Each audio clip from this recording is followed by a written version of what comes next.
आज हम जो चैप्टर पढ़ने जा रहे हैं वो चैप्टर 10 है। हमने अभी तक 9 चैप्टर पढ़ा दिया। पिछला जो लेक्चर था वो बायोमॉलिक्यूल्स का था। यदि आपने नहीं देखा है तो प्लीज़ जाके पहले उसको देख लीजिए अच्छे से। ये जो चैप्टर है ये बताता है, ये यूनिट 3 का लास्ट चैप्टर है। नाम है cell cycle and cell division. अभी तक तो हमने ये जान लिया कि कोई भी ऑर्गेनिज्म जो होता है वो सेल का बना होता है, सेल और उसके प्रोडक्ट का बना होता है। इसके बाद वाले चैप्टर में जान लिया कि उनमें मिलने वाले जो ऑर्गेनिक और इनऑर्गेनिक कॉन्स्टिट्यूएंट कौन कौन होते हैं, सबसे ज़्यादा कौन सा कंपाउंड होता है तो वाटर होता है, ये सब जान लिया। अर्थ क्रस्ट और उसमें क्या सिमिलरिटी है ये जान लिया। ठीक है, तो हमने कैसे एलिमेंट जाने, कौन कौन एलिमेंट, कौन कौन बायोमॉलिक्यूल्स, कौन मैक्रोमॉलिक्यूल्स, कौन माइक्रोमॉलिक्यूल्स, ये जाना। फिर लास्ट में ये जाना कि लिविंग स्टेट क्या होता है, टर्नओवर नंबर क्या होता है, मेटाबॉलिक फ्लक्स क्या होता है। लास्ट में एंजाइम डालते हुए हमने चैप्टर को ख़त्म किया था। इस चैप्टर में हम पूरा का पूरा फोकस करेंगे सेल साइकिल और सेल डिवीजन में, क्योंकि हम तो ये जानते हैं कि कोई भी जीव सेल का बना हुआ है, और सेल का बना हुआ है तो सेल से नया सेल की उत्पत्ति कैसे होती है ये तो रुडोल्फ विर्चाउ ने बता ही दिया था। रुडोल्फ विर्चाउ ने सेल थ्योरी को, जब सेल डॉक्ट्रिन दिया तो उस समय बता ही दिया था कि नया सेल पुराने सेल के डिवीजन से ही बनता है। ठीक है, तो सेल साइकिल और सेल डिवीजन, इसमें हम पढ़ेंगे क्या? Cell cycle, M phase, mitotic phase, significance of mitosis, meiosis और सिग्निफिकेंस ऑफ माइटोसिस। देख बेटा, ये थोड़ा सा ड्रामेटिकली स्टार्ट किया है चैप्टर को। कहता है कि ऑल ऑर्गेनिज्म, इवन लार्जेस्ट, जो धरती पर सबसे लार्जेस्ट ऑर्गेनिज्म है, वो भी अपना जीवन की शुरुआत सिंगल सेल से करता है। इवन जो लार्जेस्ट सेल होता है, लार्जेस्ट ऑर्गेनिज्म है धरती पर, ठीक है, वो भी अपने जीवन की शुरुआत कैसे करता है? सिंगल सेल से करता है। आपको आश्चर्य होगा कैसे एक single cell goes to form such large organism. आपको आश्चर्य होगा कैसे एक सिंगल सेल से इतना बड़ा ऑर्गेनिज्म बन जाता है। ठीक है, तो सेल की दो खूबियाँ होती है बेटा, growth and reproduction are characteristic of cell. तो सेल का दो कैरेक्टरिस्टिक होता है, ग्रोथ और रिप्रोडक्शन।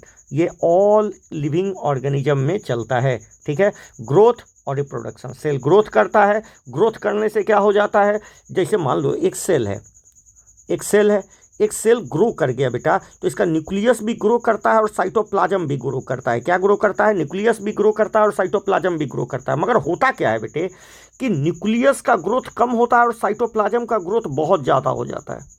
ठीक है, तो इनका KI, न्यूक्लियोसाइटोप्लाज्मिक इंडेक्स इसको बोलते हैं, ये बिगड़ जाता है बेटा। ये कम आ जाता है, मतलब न्यूक्लियस का कंट्रोल इस सेल पर खो जाता है। ठीक है, सेल बड़ा हो गया, छोटा था तो कंट्रोल था पूरे न्यूक्लियस का, मगर अब सेल का कंट्रोल इस न्यूक्लियस पर कम हो गया। या हम ऐसे बोलें कि सेल की KI इंडेक्स कम हो गया, तो अच्छा होगा ना कि सेल को क्या कर दिया जाए? दो बराबर भाग में क्या कर दिया जाए? डिवाइड कर दिया जाए। इससे क्या होता है? न्यूक्लियस फिर से इस सेल को कंट्रोल करना शुरू कर देता है। आ गया समझ में? तो कहता है ग्रोथ, पहले ग्रोथ होगा और उसके बाद सेल को बांट दिया जाएगा। ये दो characteristics of all living organism है। ठीक है, all cell reproduce by dividing into two, with each parent cell give rise to daughter cell each time they divide. जब भी एक पेरेंटल सेल डिवाइड करेगा तो दो डॉटर सेल का क्या करेगा बेटा? निर्माण करेगा। जो न्यूली फॉर्म डॉटर सेल हैं, फिर से ये क्या करेंगे? ग्रो करेंगे और ये डिवाइड करेंगे, और इस प्रकार न्यू पॉपुलेशन का जन्म होगा, क्योंकि ये बार बार प्रोसीजर चलता रहेगा, ग्रोथ डिवीजन। ठीक है, तो जो नया सेल बनेगा वो फिर से क्या बन जाएगा? पेरेंट बन जाएगा। जो डॉटर बना है वही आगे चल के क्या बनेगा? पेरेंट या मदर सेल बनेगा। That is formed from growth and division of single parent cell and its progeny. In other words, क्या कहता है बेटा? In other words, cell cycle of growth and division के वजह से अलाउ करता है एक single cell to form millions of cell. तो सेल साइकिल ऑफ ग्रोथ और डिवीजन के वजह से, ये लगातार चलने वाला ग्रोथ और डिवीजन के साइकिल के वजह से एक single cell millions of cell का क्या करता है बेटा? निर्माण करता है। स्ट्रक्चर, हाँ, मिलियंस ऑफ सेल का क्या करता है बेटा? निर्माण करता है। आ गया समझ में? आइए हम पढ़ते हैं सेल साइकिल। क्या पढ़ते हैं? Cell cycle. सेल साइकिल क्या है? Cell division very important process of living organism है, क्योंकि इसी प्रोसेस से एक सेल दो सेल में डिवाइड करता है। कहोगे इसका ज़रूरत क्यों है? आपका ग्रोथ कैसे होगा? ग्रोथ के लिए, नए सेल को बनने के लिए, रिप्लेस करने के लिए पुराने सेल को, ठीक है। कहीं ऊंड हो गया, घाव हो गया, तो उस सेल को भरने के लिए सबके लिए जिम्मेदार कौन है? सेल डिवीजन, ठीक है। तो सेल डिवीजन बहुत important process in living organism है। ड्यूरिंग डिवीजन होता क्या है? डीएनए रेप्लिकेट करता है एंड लगातार सेल ग्रो करता है। सेल ग्रो करता है और डीएनए के कंटेंट को रेप्लिकेट किया जाता है, ठीक है, ताकि इक्वली क्या किया जा सके? बांटा जा सके। और जब सेल ग्रो करता है तो इसमें बहुत सारे ऑर्गेनेली को भी डबल कर लिया जाता है, ताकि जब सेल को बांटा जाए तो दो इक्वली बांट दिया जाए। All the process, cell division, DNA replication और सेल ग्रोथ, ये सब कोऑर्डिनेटेड मैनर में चलते हैं, एक दूसरे से लिंक होकर चलते हैं, ताकि करेक्ट डिवीजन हो। किसका? सेल का, ठीक है, ताकि सबको एग्जैक्ट कॉपी ऑफ डीएनए मिले। जो प्रोजेनी नए सेल बने उनको कंटेनिंग एग्जैक्ट इंटैक्ट जीनोम मिले, मतलब equal number of genomic content मिले, ठीक है। ये जो सेल साइकिल होता है ये जेनेटिक कंट्रोल होता है बेटा। कैसा होता है? Under genetic control. याद रखिएगा, सेल साइकिल किसके कंट्रोल में होता है? जेनेटिक कंट्रोल में होता है। तो यहाँ डेफिनेशन दिया है सेल साइकिल का, द सीक्वेंस ऑफ इवेंट्स, वो सारे इवेंट्स का क्रम, सीक्वेंस ऑफ इवेंट्स जिसके वजह से बाय विच सेल डुप्लीकेट करता है इस जीनोम, अपने सेल जो है अपने जीनोम को, जेनेटिक जीनोम मतलब जेनेटिक मटेरियल, डीएनए को क्या करता है? डबल करता है, सिंथेसाइज करता है, synthesise the other constituent of cell, जो जिसके डिवीजन में मदद करेगा, और अदर कॉन्स्टिट्यूएंट मतलब प्रोटीन बना लेगा, एटीपी बना लेगा, ये सब, और फाइनली क्या कर जाएगा? वो डिवाइड कर जाएगा into 2 daughter cell, each term as cell cycle. तो सेल साइकिल का मतलब होता है वो सारे घटनाओं का क्रम जिसमें सेल अपने जेनेटिक जीनोम डीएनए को डबल करता है, जेनेटिक मटेरियल को डबल करता है और सिंथेसाइज करता है अदर कॉन्स्टिट्यूएंट ऑफ सेल, जिससे इसका डिवीजन पूरा हो सके और फाइनली ये डिवाइड कर जाता है। इसी साइकिल को क्या बोलते हैं? Cell cycle. अच्छा, साइकिल क्यों बोल रहे हैं? क्योंकि ये बार बार क्या करेगा बेटा? रिपीट करेगा, ठीक है। अच्छा, सेल ग्रोथ का मतलब, सेल ग्रोथ साइटोप्लाज्मिक इंक्रीज से है, साइटोप्लाज्म, और ये कंटिन्यूअस प्रोसेस है। मतलब पूरे रेस्ट फेज के दौरान, चाहे वो जीवन फेज हो बेटा, सब लोग सुना है, ऐसा कोई मत देखो हमको, जीवन एस और G2, तो सबसे बड़ा जीवन होता है बेटा। जीवन देखो, सेल जब शुरू होता है ना, उसी समय से उसका जीवन शुरू हो जाता है। तो सबसे ज़्यादा जीवन होता है SG2, इसको G2 बोलो। तो ये तुम्हारा M फेज है बेटा। M फेज छोटा होता है, ठीक है, और ये लगभग 1% ही होता है। 1% मतलब 95% आप इसको ले लो। 95% यदि पूरे सेल साइकिल को ले लो, पूरा रेस्टिंग फेज को, तो 5% में कौन चला जाएगा?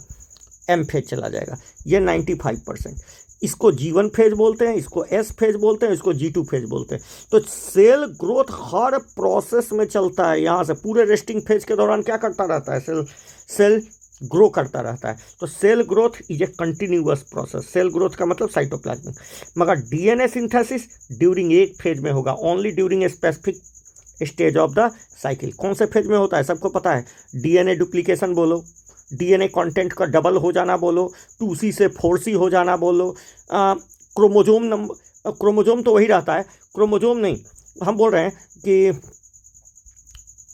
डीएनए का डुप्लीकेशन बोल दो, या क्या बोलते हैं, क्रोमेटिड का डुप्लीकेशन बोल दो। ये सब भी कहाँ होता है? एस फेज में ही होता है, ठीक है। आ रहा है समझ में? क्लियर? चलो, तो एस फेज में ही क्या होता है? डीएनए का रेप्लिकेशन होता है या क्रोमेटिन का रेप्लिकेशन होता है, ठीक है। आ गया? कोई दिक्कत? तो replication of chromosome DNA are और ये जो रेप्लिकेटेड क्रोमोजोम होते हैं वो डिस्ट्रीब्यूट कर दिए जाते हैं डॉटर न्यूक्लियाई में, और इसके लिए एक कॉम्प्लेक्स सीरीज ऑफ इवेंट चलता है। जो कौन सा इवेंट्स है? डिवीजन फेज, जिसको माइटोटिक फेज या M फेज कहा जाता है, ड्यूरिंग सेल डिवीजन। ठीक है। तो जो रेप्लिकेटेड डीएनए होता है उसको डिवाइड कर दिया जाता है डॉटर न्यूक्लियाई में, ताकि फिर से जो नया प्रोजेनी बने उसमें equal number of genetic constituent हो। This events themselves under genetic control, ये सारा किसके कंट्रोल में होता है? जेनेटिक। तो सेल साइकिल किसके कंट्रोल में होता है? जेनेटिक कंट्रोल में होता है। तो ये G1 है, ये S है, ये G2 है, और ये बहुत छोटा फेज कौन सा होता है? M phase. आ गया समझ में? अच्छा, फेजेज ऑफ सेल साइकिल तो एकदम यहाँ ही से शुरू करना है। G1 S G2 M, यहाँ दो सेल, देखो एक सेल से लेके चले, ये ग्रो किया, फिर S फेज पहले जीवन में आया, ग्रोथ सब में हो रहा है। इन पूरे प्रोसेस को रेस्टिंग फेज भी कहा जाता है या इंटरफेज भी कहा जाता है। तो G1 S और G2 को, G1 और S और G2 ये लगभग 95% होते हैं बेटा सेल के, 95%, और ये 5% होता है, 5%। यदि ह्यूमन सेल लें तो ये 23 आवर तक चलेगा और ये 1 आवर तक चलेगा। ह्यूमन सेल का सेल डिवीजन पूरे में कितने में कंप्लीट होता है? 24 आवर में। आ गया समझ में? चलिए, a typical eukaryotic cell illustrated by human cell in culture. Human cell को एक कल्चर मीडियम में रख दिए हैं। टिपिकल यूकैरियोटिक सेल में जिसको आप इलस्ट्रेट करना चाह रहे हो उसमें ह्यूमन सेल को कल्चर में रख दो। कहता है these cells divide once approximately in 24 hour. तो ह्यूमन सेल कितने टाइम में डिवाइड कर जाता है बेटा? 24 आवर्स में। During this cycle however this duration of cycle may vary from organism to organism. याद रखना, ह्यूमन सेल का डिवीजन 24 आवर में होता है, और इवन इसका कोई टिपिकल सेल डिवाइड करता है 24 आवर्स में, टिपिकल नॉर्मल सेल। मगर हो सकता है कि इसका कोई और टिश्यू हो, कोई और सेल हो, वो कोई और टाइम में, उसका टाइम पीरियड अलग हो डिवीजन का। अरे आया कि नहीं है समझ में? तो ये सेल टू सेल टाइप भी वेरी करता है और ऑर्गेनिज्म टू ऑर्गेनिज्म भी वेरी करता है। तो ड्यूरेशन ऑफ जो सेल साइकिल होता है, ये पूछा जा सकता है कि duration of cell cycle vary from कहाँ से कहाँ? ऑर्गेनिज्म टू ऑर्गेनिज्म और type of cell to type of cell, ये दोनों वेरी करता है। आया समझ में? जैसे हम बोल रहे थे बेटा कि ऑर्गेनिज्म टू ऑर्गेनिज्म और cell to cell duration of cell cycle vary करता है। जैसे ऑर्गेनिज्म देखें, इस सेल का सेल डिवीजन कितने टाइम में होता है? 90 मिनट में कंप्लीट होता है। अच्छा, सेल साइकिल को 2 फेज में बांट देते हैं। 2 बेसिक फेजेज होते हैं, हमको देखने से लगता है। अच्छा, ये फेज में जब इलेक्ट्रॉन माइक्रोस्कोप का खोज नहीं हुआ था बेटा, तो उस समय लगता था कि इस फेज में सेल एकदम रेस्ट कर रहा है, इसलिए इंटरफेज का दूसरा नाम इन्होंने दे दिया रेस्टिंग फेज। मगर बाद में स्टडी से पता चला कि ये बहुत ज़्यादा डायनेमिक फेज है, इसमें बहुत चीज़ों का क्या हो रहा है? निर्माण हो रहा है।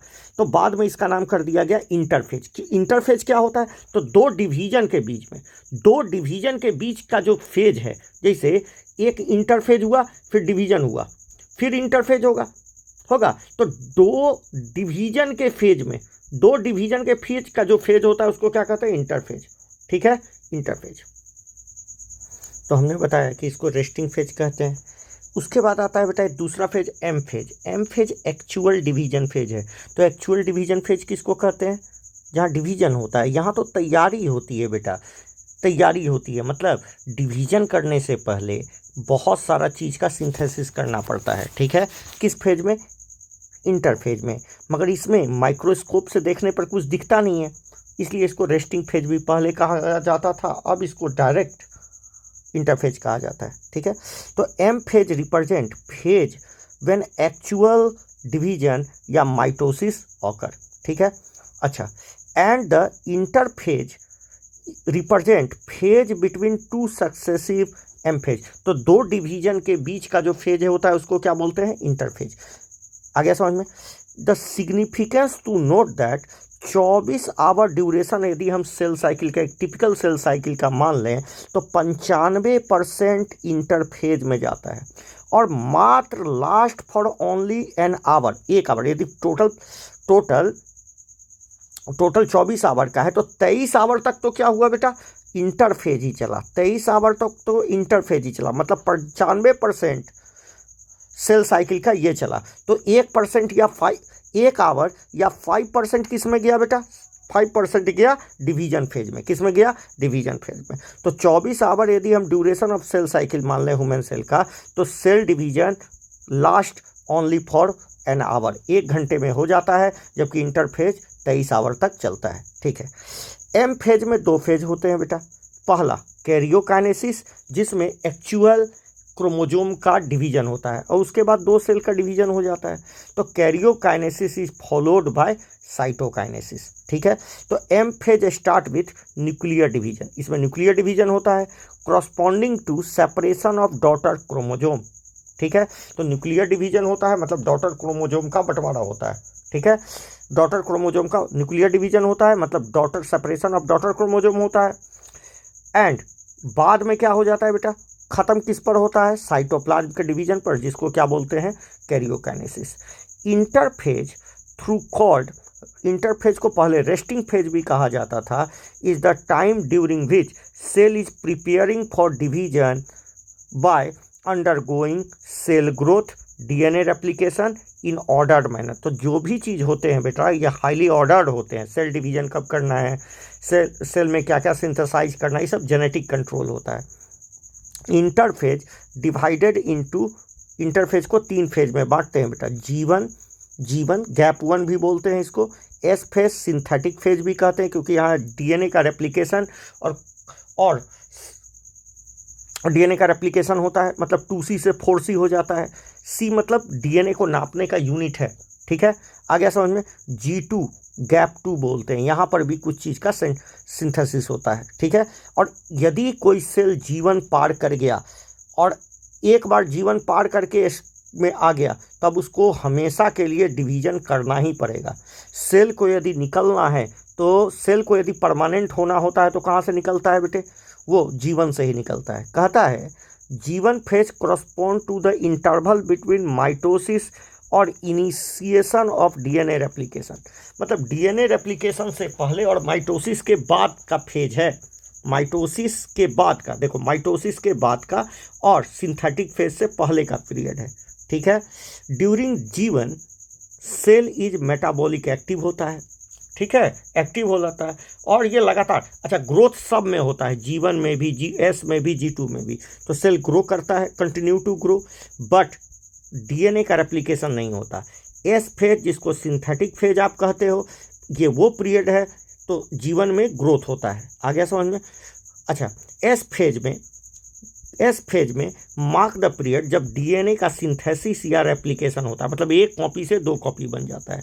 मतलब during this time amount of DNA पर सेल डबल हो गया। मतलब एस फेज में यदि 2C था तो यहाँ 4C हो चुका होगा बेटा। ठीक है, 4C हो चुका होगा। क्रोमोजोम नंबर नहीं बदलता। यहाँ यदि 2n बराबर 4 है तो यहाँ भी 2n बराबर 4 ही रहेगा, क्रोमोजोम नंबर नहीं बदलता। इनिशियल अमाउंट ऑफ डीएनए यदि 2C यूनिट होता है, जैसे किलो यूनिट होता है ना बेटा, उसी तरह डीएनए को नापने का यूनिट C होता है। ठीक है, आया समझ में। इट इंक्रीज टू 4C, यहाँ पर 4C हो गया। However there is no increase in chromosome number. हाँ, क्रोमोजोम तो नहीं बढ़ा, मगर पर सेल मतलब क्रोमोजोम में क्रोमाटिड अब 2 हो जाएंगे। क्रोमाटिड कितने बोले जाएंगे, 2। एक क्रोमोजोम में 2 क्रोमाटिड बोले जाएंगे। समझ में आया।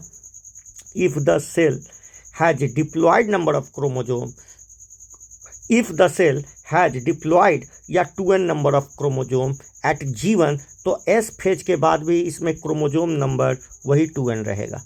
ठीक है, तो देखिए in animal cell S phase में डीएनए का रेप्लिकेशन होता है और सेंट्रियोल भी डुप्लीकेट कर जाते हैं। सेंट्रियोल वही जिससे क्या बनेगा, सेंट्रियोल वही है बेटा जिससे क्या बनता है, स्पिंडल फाइबर बनता है। ठीक है, आ रहा समझ में। मगर डीएनए का रेप्लिकेशन न्यूक्लियस में होगा और इसका रेप्लिकेशन साइटोप्लाज्म में होता है। ठीक है, ड्यूरिंग G2 फेज में protein are synthesise for, protein बनने लगते हैं, माइक्रोट्यूब्यूल बनने लगते हैं। ठीक है, माइक्रोट्यूब्यूल का फॉर्मेशन होने लगता है, जिससे जो मदद करेगा, जो synthesise in preparation for mitosis while cell growth continue. तो सेल ग्रोथ तो सब में चल रहा है, यहाँ पर कुछ प्रोटीन का निर्माण हुआ जिससे क्या होगा, माइटोसिस होगा। तो आपसे पूछा जाएगा कि एस फेज में क्या क्या हुआ, तो सेंट्रियोल डुप्लीकेट किए और डीएनए का रेप्लिकेशन हुआ। G2 फेज में क्या हुआ, सेल ग्रो किया और वो प्रोटीन का सिंथेसिस हुआ, protein are synthesise in preparation for mitosis. तो प्रोटीन का सिंथेसिस हुआ जो माइटोसिस में क्या करेंगे, मदद करेंगे। ठीक है, आइए यहाँ पर कुछ क्वेश्चन हाउ डू करके दिया हुआ है। पहला क्वेश्चन है कि डू प्लांट सेल और animal cell continue to grow their life all their life, तो आंसर होगा नो। ये तो करता है, डू प्लांट सेल तो करता है मगर एनिमल सेल नहीं करता। Do all cell of plant cell divide all the time, नहीं। Do you think all cells continue to divide in non-plant cell and animal cell? No. ठीक है। Can you tell the name of location of tissue having cells that divide all lifetime in higher plants? Yes. कौन सा? Meristem, और shoot apical meristem और root apical meristem. आ गया समझ में? Do animal have similar meristematic tissue? Answer होगा no. Animal में कोई मेरिस्टेमेटिक टिश्यू नहीं होता, मगर एनिमल में कोई मेरिस्टेमेटिक टिश्यू तो नहीं होता, मगर कुछ प्रोलिफरेशन देखा जाता है, जैसे हार्ट वार्ट सेल में, लिवर वगैरह में कुछ प्रोलिफरेटेड सेल देखे जा सकते हैं। आ गया समझ में? तो कहता है, यहाँ देखिए, कहता है अच्छा यहाँ एक क्वेश्चन है, what do you study mitosis in onion tip cell? तो ओनियन में ओनियन डिप्लॉइड होता है, ठीक है। तो ओनियन के रूट टिप सेल को हम देखें बेटा, ओनियन रूट टिप सेल में इसमें टोटल क्रोमोजोम कितने बता दिए गए? 16। कितने बता दिए गए? 16। कहता है can you tell how many chromosome will cell have in G1 phase, S phase and after M phase? ठीक है, तो क्रोमोजोम नंबर कितना होगा? तो देखो हमको बता दिया गया 2n बराबर कितना है? 2n बराबर 16 है। ठीक है, हमको G1 फेज, S फेज और M फेज में बताना है। क्या क्या बताना है भाई? DNA बताना है और क्रोमोजोम का नंबर बताना है। तो क्रोमोजोम नंबर तो यहाँ भी 16 होगा, यहाँ भी 16 होगा, यहाँ भी 16 होगा। ठीक है, DNA कंटेंट यहाँ 2C होगा, यहाँ 4C होगा, और डिवीजन के बाद फिर से क्या हो जाएगा? 2C हो जाएगा। आ गया समझ में? तो some cells of adult animal do not appear to exhibit division. कुछ एनिमल सेल, जैसे हार्ट सेल का एग्जाम्पल लिया, डिवीजन नहीं करते, डिवीजन छोड़ देते हैं। एक्चुअली में क्या होता है, जो सेल इस साइकिल में फंसे हैं, मतलब ये साइकिल में घूम रहे हैं, वो लगातार डिवीजन कर रहे हैं, मगर कुछ सेल स्पेसिफिक होने के वजह से कुछ सेल को पता है कि हमको अब फ्यूचर में क्या काम करना है, तो वो इस सेल से निकल जाते हैं। एक्चुअली में निकलते हैं G0 फेज से, वो G1 में ही होता है G0 फेज। यहाँ से निकल के वो डिफ्रेंशिएट कर जाते हैं बेटा, वो अपने कार्य में लग जाते हैं। मगर हाँ, उनमें भी ये क्षमता होती है कि ज़रूरत पड़ने पर वो किस में आ जाए? फिर से डिवीजन में आ जाए। आ रहा है समझ में? तो इसको बोलते हैं, ये एक रेस्टिंग फेज है, रेस्टिंग फेज। ठीक है, जहाँ कुछ सेल परमानेंट हो जाते हैं और कुछ सेल क्या हो सकते हैं? फिर से लौट के भी वापस, तो इसको रीडिफ्रेंशिएशन कहते हैं। आ गया समझ में? यदि परमानेंट होने के बाद वो फिर से आ रहे हैं तो रीडिफ्रेंशिएट कर रहे हैं। तो सम सेल, जैसे यहाँ बोलता है, जैसे सम सेल्स इन एडल्ट एनिमल ये डिवाइड नहीं करते, डिवीजन छोड़ देते हैं। ठीक है, डिवीजन छोड़ देते हैं। And many cells divide only occasionally, कुछ सेल तो डिवाइड ही नहीं करते। ठीक है, जैसे हार्ट सेल डिवाइड नहीं करता, और कुछ सेल ओकेजनली, जरूरत पड़ने पर, as need to replace cells have lost their have been lost due to injury और सडन डेथ। तो कुछ सेल तो होते हैं कि भैया जो डिवीजन ही छोड़ देते हैं, वो अपने कार्य में क्या हो जाते हैं? परफेक्ट हो जाते हैं। कुछ सेल जो होते हैं वो डिवीजन करते हैं, मगर वो भी क्या है? वो सेल से निकल गए और G1 फेज में पड़े हुए हैं। ज़रूरत पड़ने पर वो फिर से डिवीजन का पावर रिगेन करते हैं और ये साइकिल को कंटिन्यू करते हैं, जैसे आपका स्किन सेल। ठीक है, चलिए, this cell do not divide, जो सेल फर्दर डिवाइड नहीं करते, exit from G1 phase and enter in inactive state, quiescent state या G0 state of cell cycle, जहाँ पर ये सेल पड़े रहते हैं। ठीक है, और ज़रूरत पड़ने पर फिर से ये किस में लौटते हैं? डिवीजन फेज में लौटते हैं। तो cells in the state remain metabolically active but no longer proliferate, ये प्रोलिफरेट नहीं करते। ठीक है, unless called on to do so, जब तक उनको ये कहा ना जाए कि आपको डिवीजन करना है, तब तक वो कोसेंट पड़े रहते हैं। एकदम इसी तरह पड़े रहे, depending upon requirement of the organism. तो वो जनरली प्रोलिफरेट नहीं करते, डिवीजन नहीं करते, पड़े रहते हैं जब तक उनको कहा ना जाए और ऑर्गेनिज्म का ज़रूरत ना हो, डिपेंडिंग अपॉन ऑर्गेनिज्म। तो ऑर्गेनिज्म को ज़रूरत होगा, उनको बताया जाएगा, वो डिवीजन करेंगे फिर से डिवीजन फेज में आके। आगे समझ में कहता है in animal cell mitotic cell division is only seen in diploid somatic cell. तो माइटोटिक एनिमल्स में mitotic cell division diploid somatic cells में होता है, मगर प्लांट्स में ये हैप्लॉयड में भी होता है, ठीक है, जैसे ड्रोन वगैरह में, मेल ड्रोन में, एनिमल में, ठीक है। तो कहता है however there are few exception to this where haploid cells divide by mitosis. जैसे मेल हनी बी में माइटोसिस से ही क्या हो जाता है बेटा, माइटोसिस होता है हैप्लॉयड सेल में, ठीक है। Against this plants can show mitotic division in both haploid and diploid cell. तो प्लांट्स में माइटोटिक डिवीजन हैप्लॉयड और डिप्लॉयड दोनों सेल में हो सकता है, ठीक है। अब आप अल्टरनेशन ऑफ जनरेशन जो चैप्टर में हटा दिया गया है उसको आप पढ़ सकते हो, ये बोला जा रहा है कि वहाँ पर कैसे होगा, ठीक है, यहाँ बोला गया है।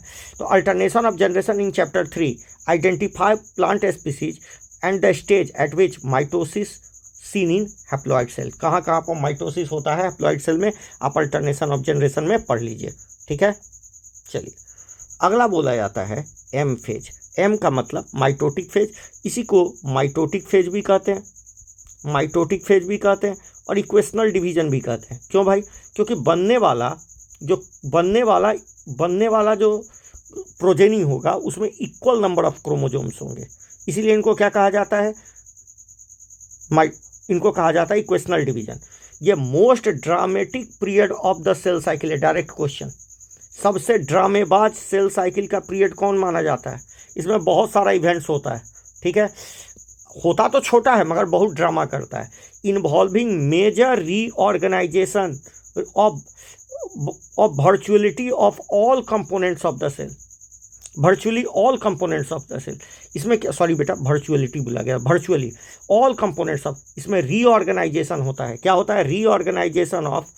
Reorganisation of all components of the cell, इसमें रीऑर्गेनाइजेशन होता है। पहला बात ये ड्रामेटिक पीरियड है, दूसरा इसमें reorganisation of all components of the cell होता है। कहता है since the number of chromosome in parent और प्रोजेनी और प्रोजेनी विथ प्रोजेनी, पेरेंट और प्रोजेनी का क्या होता है, सेम होता है, इसलिए क्या बोलते हैं इसको, इक्वेशनल डिवीजन बोलते हैं, ठीक है। पेरेंटल और ऑफस्प्रिंग में क्रोमोजोम नंबर का बंटवारा जो हुआ है इक्वली हुआ है, ठीक है, मतलब जितना पेरेंट में उतना ही ऑफस्प्रिंग में, और जितने ऑफस्प्रिंग है उनमें भी बराबर, ठीक है। थ्रू दाउ ऑल कॉन्वीनियंस माइटोसिस है बी डिवाइड, मतलब दाउ फॉर कॉन्वीनियंस, अपनी सुविधा के लिए बेटा माइटोसिस को हमने बांट दिया है 4 स्टेज में, और 4 स्टेज ऑफ न्यूक्लियर डिवीजन में बांटा है। ऐसा कुछ नहीं है कि आप इसको, कोई वैज्ञानिकों को कुछ इवेंट्स दिखता है इसलिए अपने सुविधा के लिए इनको, ये कैरियोकाइनेसिस को किस में भाग दिया है बेटा, 4 फेज में बांट दिया है। It is very essential to understand that cell division is a progressive process, ठीक है, एंड कोई क्लियर कट लाइन नहीं है ड्रॉन बिटवीन वेरियस, ये लगातार चलने वाला प्रोसेस है, लगातार प्रोग्रेसिव प्रोसेस है, और इसके बीच कोई, जैसे कब प्रोफेज खत्म हुआ और इसके बीच कोई लाइन नहीं है, तो कहोगे कैसा पता चलता है? तो इनका कुछ करेक्टरिस्टिक फीचर है, इसका कुछ करेक्टरिस्टिक फीचर है। ये फीचर यदि हो गया तो हम बोल देंगे प्रोफेज खत्म होगा, और ये फेज ये वैसा करेक्टरिस्टिक शो किया जैसे स्पिंडल जाके इक्वेटर पर लग गया, तो हम बोल देंगे कि कौन सा फेज हो रहा होगा, मेटाफेज हो रहा होगा। आ गया समझ में? क्लियर कट लाइंस नहीं है इनके बीच में। Karyokinesis involve 4 stage. कैरियोकाइनेसिस में कितने होते हैं? Prophase 4 stage, prophase, metaphase, anaphase और टीलोफेज, ठीक है। प्रोफेज में ये first stage of karyokinesis of mitosis है, ये सबसे लंबा चलने वाला प्रोसेस है, ठीक है। चलिए, फॉलोड बाय, ये किसके बाद आता है बेटा? S और G2 के बाद, S और G2 फेज ऑफ इंटरफेज के बाद पहला माइटोसिस का जो फेज होता है वो कौन सा होता है बेटा? प्रोफेज, ठीक है। कहता है इन G1 और S phase new DNA molecules are formed, not distinct but आपस में क्या हुए हैं, इंटरवाइंड, आपस में उलझे हुए हैं, मतलब वहाँ पर क्रोमाटिड जो है वो उलझा हुआ है, धागानुमा है। प्रोफेज इज मार्क्ड बाय अब यहीं से initiation of condensation of chromosomal material शुरू हो जाता है। तो कहोगे कि प्रोफेज कब मानोगे, जब क्रोमोजोमल मटेरियल कंडेंस होना शुरू हो गया तो हम मान लेंगे कि प्रोफेज शुरू हो गया। आ रहा है, तो कुछ इनिशिएशन साइन होता है जिसके वजह से हम ये 4 फेज में बांटते हैं, इनके बीच कोई क्लियर कट लाइन नहीं है। आगे समझ में, the chromosomal material became untangle, सुलझने लगते हैं, जो उलझे हुए थे वो क्या होने लगते हैं, अनटेंगल होने लगते हैं during the process of chromatin condensation. जैसे जैसे क्रोमेटिन कंडेंस होता है तो ये अनटेंगल होना शुरू हो जाते हैं। ठीक है, आगे समझ में, सुलझने लगते हैं, कंडेंस हो जाते हैं, थिक हो जाते हैं।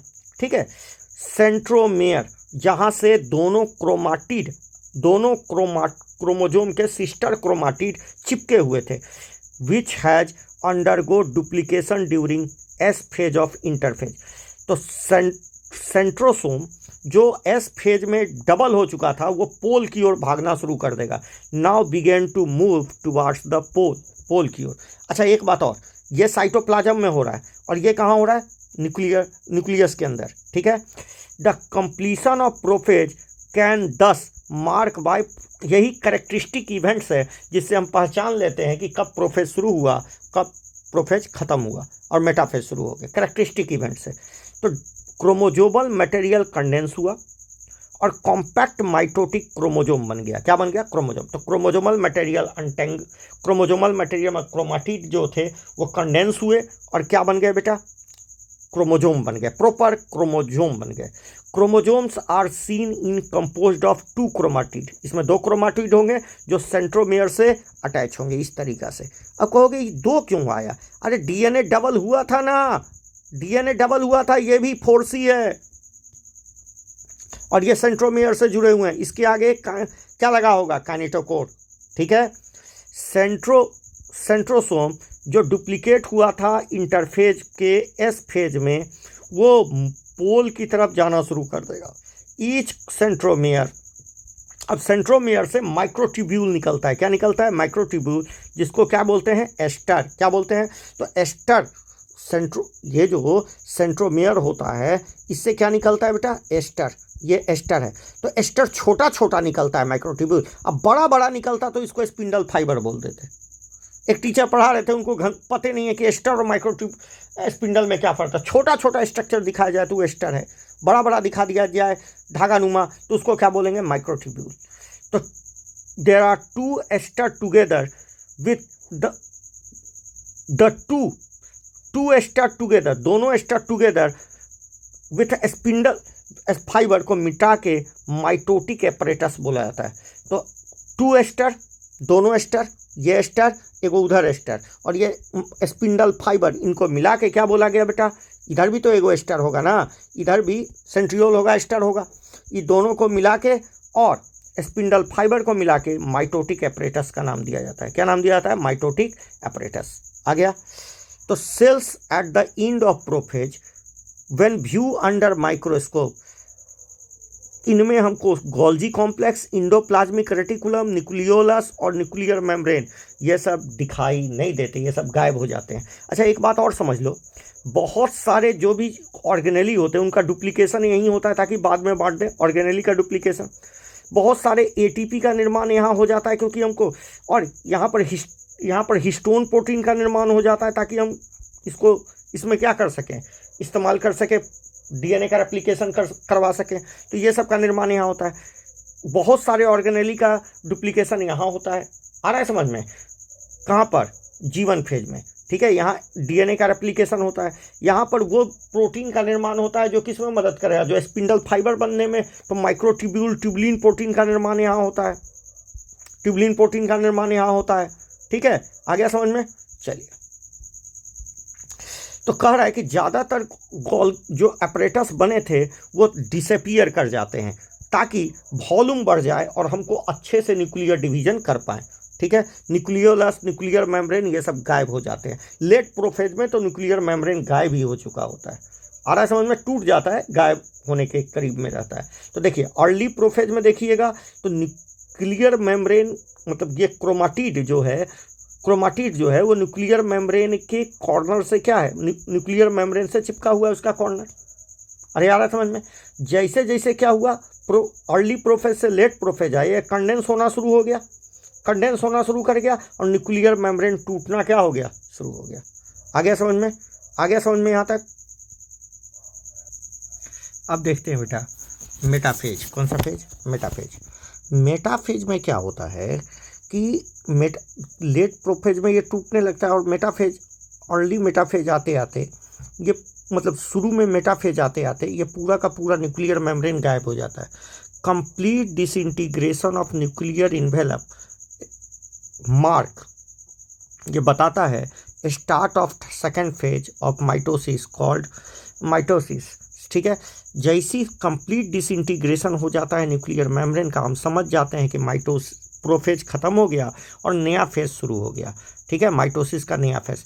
Hence the chromosomes separated throughout the cytoplasm of the cell. इसलिए चूंकि न्यूक्लियर मेम्ब्रेन खत्म हो जाता है तो क्रोमोजोम पूरे साइटोप्लाज्म में बिखर जाता है। ठीक है, कहता है by this stage condensation of chromosome completed. इस समय तक मैक्सिमम कंडेंसेशन हो चुका होता है क्रोमोजोम का। अच्छा, यदि हम लाइट माइक्रोस्कोप से देखें तो यह आसानी से और क्लियरली ऑब्जर्व होता है। They are observe clearly. ठीक है, तो चूंकि सेकेंड फेज मेटाफेज में क्रोमोजोम मैक्सिमम कंडेंस हो चुके होते हैं, बिखरे हुए होते हैं, आसानी से ऑब्जर्व हो सकते हैं लाइट माइक्रोस्कोप से। तो इस समय क्रोमोजोम की मॉर्फोलॉजी पढ़ना सबसे आसान है। ठीक है, तो देन कहता है the stage at which morphology of chromosome is most easily studied. तो क्रोमोजोम की मॉर्फोलॉजी पढ़ने के लिए सबसे बेस्ट स्टेज कौन सा है? यही मेटाफेज। ठीक है, at this stage metaphase chromosome is made up of two sister chromatid are held together by centromere. ठीक है, जो किसके द्वारा जुड़ा हुआ है? सेंट्रोमियर से जुड़ा हुआ है। इसके ऊपर एगो बताए ना डिस्क शेपेड स्ट्रक्चर लगा होता है जिसको काइनेटोकोर कहते हैं। अब यहाँ तक क्या होता है बेटा, जो सेंट्रियोल कहाँ जाने के लिए निकला था?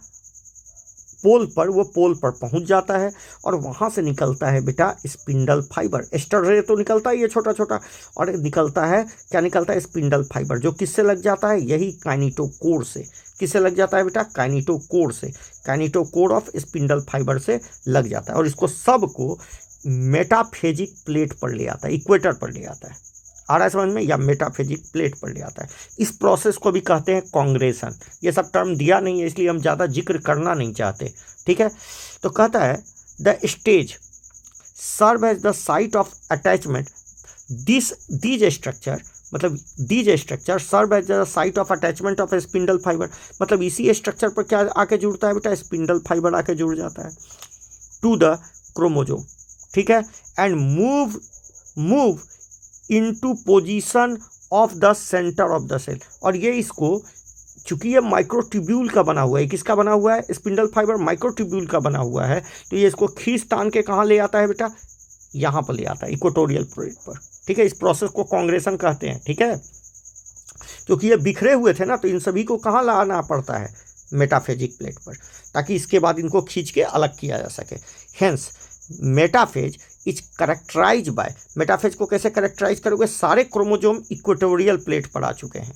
ठीक है, आ रहा है समझ में? सेंट्रोमेयर इधर और सेंट्रोमेयर बीच में। ठीक है, सेंट्रोमेयर बीच में और दोनों क्रोमेटिड खुले हुए होंगे दोनों पोल प्लेट के ऊपर, दोनों प्लेट के ऊपर, तो प्लेट के ऊपर। ठीक है, तो कहता है hence metaphase is characterise by all the chromosome coming lie at equator. सारे आ गए क्रोमोजोम कहाँ पर? इक्वेटर में। अच्छा, यहाँ क्रोमोजोम आते हैं और यदि आप मियोसिस पढ़िएगा तो वहाँ बाइवेलेंट आते हैं।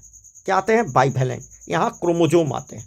ठीक है, चलिए, one chromatid of each centromere connected to kinetochore to a spindle fiber from one pole and sister chromatid connected by kinetochore to a spindle fiber to opposite pole। मतलब एक, जैसे ये रहा ना, इस तरीका से आया और यहाँ से एक पोल से लग गया और यहाँ से एक पोल से लग गया, ये काइनेटोकोर है बेटा, इस तरीक़ा से लग गया।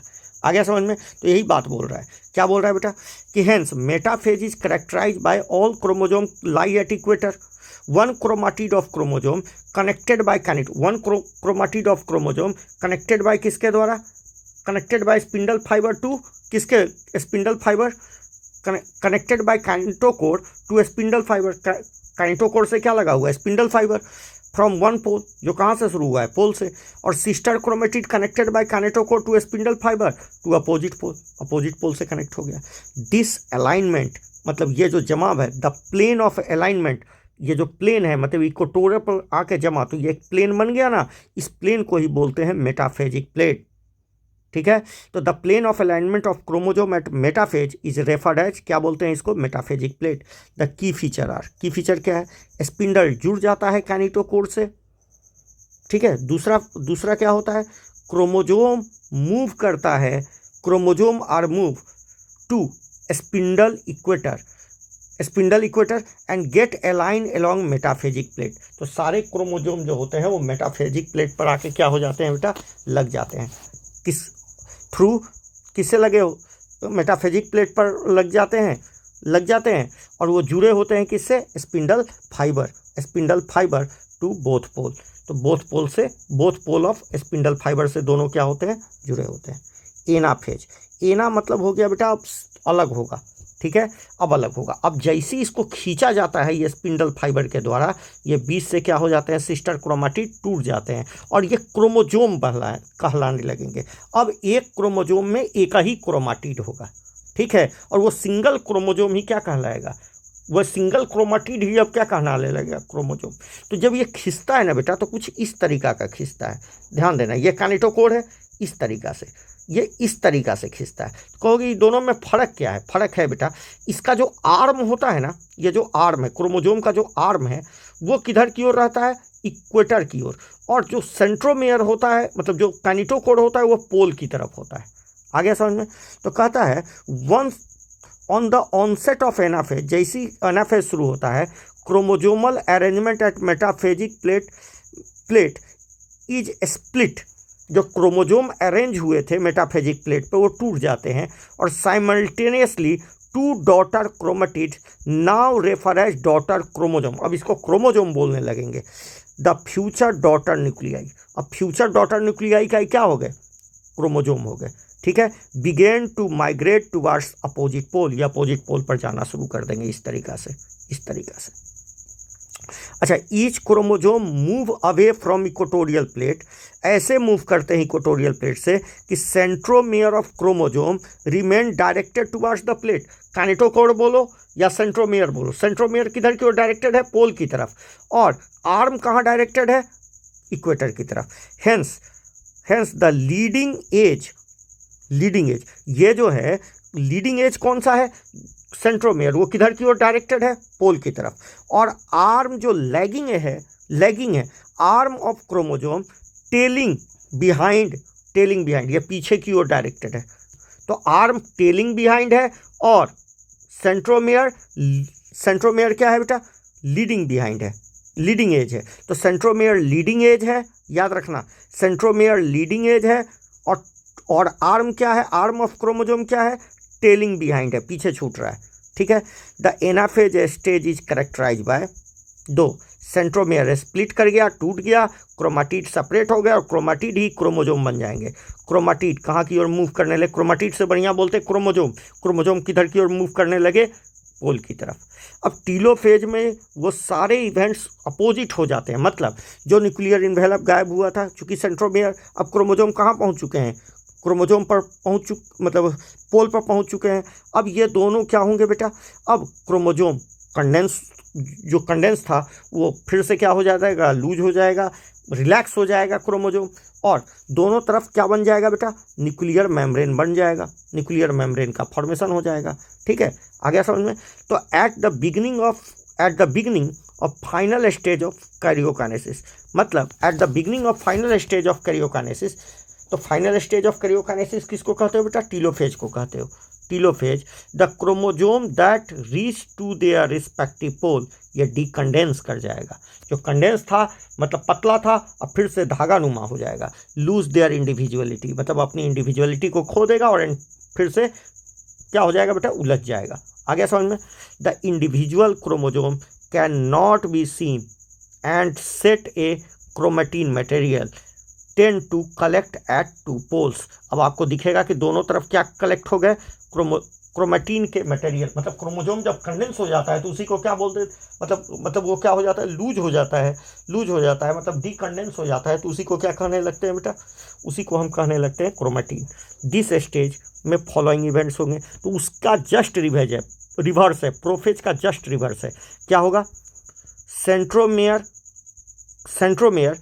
of opposite spindle pore and their chromosome cluster at opposite poles, जो जमा हुए थे अपोजिट पोल्स पर, वो अपनी आइडेंटिटी लॉस करेंगे एज देयर डिस्क्रीट एलिमेंट। जो अलग अलग बने हुए थे वो सब खत्म हो जाएगा और वो क्या हो जाएंगे, धागा नुमा स्ट्रक्चर हो जाएंगे। न्यूक्लियर इन्वेलप फिर से आ जाएगा अराउंड द क्रोमोजोम क्लस्टर, मतलब वो जो क्या बना हुआ है, जो क्रोमेटिन मटेरियल है, उसके चारों तरफ क्या आ जाएगा बेटा, उसके तरफ न्यूक्लियर इन्वेलप आ जाएगा। और at the pole forming two daughter nuclei, और न्यूक्लियोलस गोल्जी कॉम्प्लेक्स और इंडोप्लाज्मिक रेटिकुलम फिर से आ जाएगा। मगर अभी काम खत्म नहीं हुआ है। क्यों नहीं हुआ है? क्योंकि अभी एक सेल का पूरा बंटवारा नहीं हुआ है। सेल का बंटवारा तब माना जाता है जब कैरियोकाइनेसिस के साथ साथ साइटोकाइनेसिस भी हो। क्या हो? कैरियोकाइनेसिस के साथ साथ साइटोकाइनेसिस भी हो। अब देखो, mitosis accomplished not only segregation of duplicated chromosome.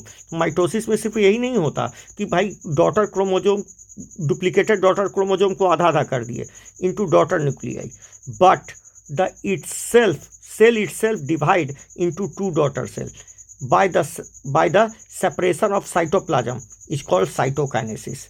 At the end of cell division get completed, तो जब सेल डिवीजन कंप्लीट होता है तो न्यूक्लियर डिवीजन के साथ साथ साइटोप्लाज्म का भी डिवीजन होता है, ताकि दोनों खत्म हो सके, दोनों एक साथ। अच्छा, होता क्या है, एनिमल सेल में फर्रो बना के होता है। इसके लिए माइक्रोफिलामेंट जिम्मेदार हैं, जो इसके सरफेस पर लगते हैं, इसके सेल के सरफेस पर लगते हैं और थोड़ा सा इक्वेटर पर भी बनते हैं। ठीक है, मतलब बीच में भी बनते हैं, सेंट्रल पोजीशन पर भी बनते हैं, और वो एक दूसरे को खींचते हैं, जिस वजह से इन दोनों के बीच में फर्रो का डेवलपमेंट हो जाता है। आ रहा है समझ में? और ये एनाफेज से ही शुरू होता है। कहाँ से शुरू होता है? एनाफेज से। किसके केस में? एनिमल सेल में, ताकि जैसी कैरियोकाइनेसिस खत्म हो उसी तरह साइटोकाइनेसिस भी हो जाए। ठीक है, in animal cell it is achieve by appearance of furrow of plasma membrane. चूंकि प्लाज्मा मेम्ब्रेन लचीला होता है तो उसमें खिंचाव हो सकता है। ठीक है, तो यहाँ माइक्रोफिलामेंट लगते हैं, यहाँ भी माइक्रोफिलामेंट लगते हैं इसके सरफेस पर, और ये दोनों में खिंचाव होता है, जिस वजह से क्या हो जाता है बेटा, फर्रो डेवलप कर जाता है। ये फर्रो जनरली डिपेंड्स, अंदर की ओर आता है और अल्टीमेटली ज्वाइन द सेंटर में आके मिल जाता है, जिसके वजह से सेल साइटोप्लाज्म दो भाग में क्या हो जाएगा, बढ़ जाएगा। The centre divide the cell cytoplasm into two. मगर प्लांट सेल में उल्टा। अच्छा, इसका जो डिवीजन है कैसा हुआ, सेंट्रीपिटल। एनिमल सेल का कैसा हुआ, सेंट्रीपिटल और फर्रो बना के। जबकि प्लांट सेल में उल्टा होता है बेटा, प्लांट सेल में दूसरा होता है। प्लांट सेल में टेलोफेज के बाद ही होता है। क्या होता है प्लांट सेल में? होता यह है प्लांट सेल में कि प्लांट सेल में बाहर सेल वॉल होता है, तो यहाँ सेल प्लेट बनता है। क्या बनता है? सेल प्लेट का फॉर्मेशन होता है। यहाँ ट्यूबुलिन प्रोटीन आता है, वही स्पिंडल फाइबर, और ये दोनों तरफ बढ़ के दो दीवार खड़ा कर देता है। आ गया, तो दो सेल बट गया। आया समझ में? और यही मिडिल लेमिला को बनाता है, मिडिल लेमिला, और यही दो सेल में क्या हो जाता है, बढ़ जाता है इस तरीक़े से। तो कहता है, तो प्लांट सेल में सेल प्लेट के थ्रू होता है और एनिमल सेल में फर्रो बना के होता है। Plant cell however are not enclose by क्या, रिलेटिवली इनएक्सटेंसिबल सेल वॉल। तो कहता है plant cell however enclose by relatively inextensible cell wall. तो प्लांट सेल के बाहर क्या है, सेल वॉल है, इनएक्सटेंसिबल, जिसमें हम खींचतान नहीं कर सकते, इनएक्सटेंसिबल है, वो इलास्टिक नहीं है। इसलिए ये साइटोकाइनेसिस डिफरेंट मैकेनिज्म से करता है। In plant cell cell wall start at the centre, मतलब cell wall formation start at the centre. यहाँ पर पेरीफेरी में शुरू हुआ, अंदर की ओर आया, यहाँ अंदर में शुरू होता है, पेरीफेरी की ओर जाता है। अरे आ गया समझ में? तो cell wall start at the cell in plant cell wall formation start at the centre of the cell and grow outward और meet the existing lateral wall से मिल गया। The formation of new cells begin with the formation of simple precursor called cell plate. किससे? Cell. और cell plate किसका बनता है? तो माइक्रोट्यूब्यूल का बनता है, वो बना था माइक्रोफिलामेंट का। ठीक है, दैट रिप्रेजेंट मिडिल लैमेला। ये किसको रिप्रेजेंट करेगा? मिडिल लैमेला को। Between the wall of two adjacent cell. ठीक है, तो सेल प्लेट बना, सेल प्लेट, और ये रिप्रेजेंट करेगा मिडिल लैमेला को। बाद में यही मिडिल लैमेला ग्रो करके दोनों तरफ मिल जाएगा, लेटरल वॉल से मिल जाएगा, और दो सेल का formation. At the time of cytoplasmic division, जब ये साइटोप्लाज्म डिवीजन हो रहा होता है तो ऑर्गेनेली भी अपने हिसाब से बांट दिए जाते हैं। ठीक है, ये इनका डिस्ट्रीब्यूशन ए माइटोटिकली होता है। किसका? ऑर्गेनेली का। At the same time of cytoplasmic division organelle जैसे माइटोकॉन्ड्रिया, प्लास्टिड, ये get distributed among two daughter cells. इनमें कोई स्पिंडल फाइबर नहीं लगता। ठीक है, ए माइटोटिकली डिवीजन हो जाता है इनका। ठीक है, in some organism karyokinesis does not followed by cytokinesis. Karyokinesis तो हो गया मगर साइटोकाइनेसिस नहीं होता। ठीक है, साइटोकाइनेसिस तो उसमें सिनोसिटिक मल्टीन्यूक्लिएटेड कंडीशन हो जाएगा, सिनसाइटियम कंडीशन जैसे लिक्विड इंडोस्पर्म में हो जाता है।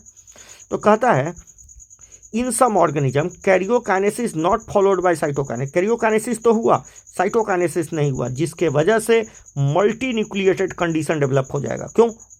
क्योंकि यहाँ जो न्यूक्लियर मेम्ब्रेन डिवाइड किया, दो क्या बन गए सेल के अंदर? दो न्यूक्लियस बन गए। अभी तो सेल एक ही है, साइटोप्लाज्म तो बटा नहीं। तो एक से ज़्यादा न्यूक्लियस होने को ही क्या बोलते हैं? Multinucleated, leading to form multinucleated condition. और ऐसा एराइज होता है, और सेल को बोलेंगे सिनसाइटियम, वैसा सेल जिसमें एक से ज़्यादा न्यूक्लियस हो। ठीक है, एग्जाम्पल हो गया लिक्विड इंडोस्पर्म ऑफ कोकोनट। सवाल है सिग्निफिकेंस ऑफ माइटोसिस क्या है? बहुत बड़ा माइटोसिस का सिग्निफिकेंस है। पहला सिग्निफिकेंस तो यही है कि ये डिप्लॉइड में होता है। पहला सिग्निफिकेंस तो ये है कि हमको ग्रोथ करवाता है, हमारे सेल को रिप्लेस करने में मदद करता है। और क्या मदद करता है बेटा? कहीं घाव वाव हो जाए तो उसको भर देता है। ठीक है, और क्रोमोजोम नंबर को मेंटेन रखता है सेल टू सेल। ठीक है, तो देखिए माइटोसिस या equational division is usually restricted to diploid cells only. ठीक है, however in some lower plants और सम सोशल इंसेक्ट, जैसे ड्रोन वाला एग्जाम्पल दिया है, लोअर प्लांट्स में बोला है कि वहाँ अल्टरनेशन ऑफ जनरेशन। देखिए haploid cells can also divide by mitosis. It is very essential to understand the significance of division in life of organism. ठीक है, आपको ये समझने की जरूरत है। क्या है? माइटोसिस क्या रिजल्ट करता है? Production of diploid daughter cells with identical genetic component. Mitosis से जो बनने वाले सेल होते हैं उनमें डीएनए का नंबर क्या, मतलब उनमें क्रोमोजोम का नंबर क्या रहता है? सेम रहता है। The growth of multicellular organism mitosis के थ्रू होता है। Cell growth result distribution of cell जब ग्रोथ करता है जिसके वजह से क्या बिगड़ जाता है? Disturbing the ratio between nucleus और साइटोप्लाज्म का रेशियो बिगड़ जाता है, जो शुरू में समझा दिए। इसीलिए ये जरूरी हो जाता है कि सेल को क्या कर दिया जाए? डिवाइड कर दिया जाए, ताकि न्यूक्लियो साइटोप्लाज्मिक रेशियो को क्या किया जा सके? रिस्टोर किया जा सके। आ गया समझ में? It is very significant contribution of mitosis पर cell. A very significant contribution of mitosis is to repair cells. Mitosis का एक काम है कि कहीं लॉस हो जाए सेल का तो उसको रिपेयर कर दे। The cells of upper layer of skin epidermis, cells of inner lining of gut, blood cells, ये हमेशा कॉन्स्टेंटली रिप्लेस होते हैं। इपिडर्मिस के सेल, गट के सेल, ठीक है, ये सब रिप्लेस होते रहते हैं।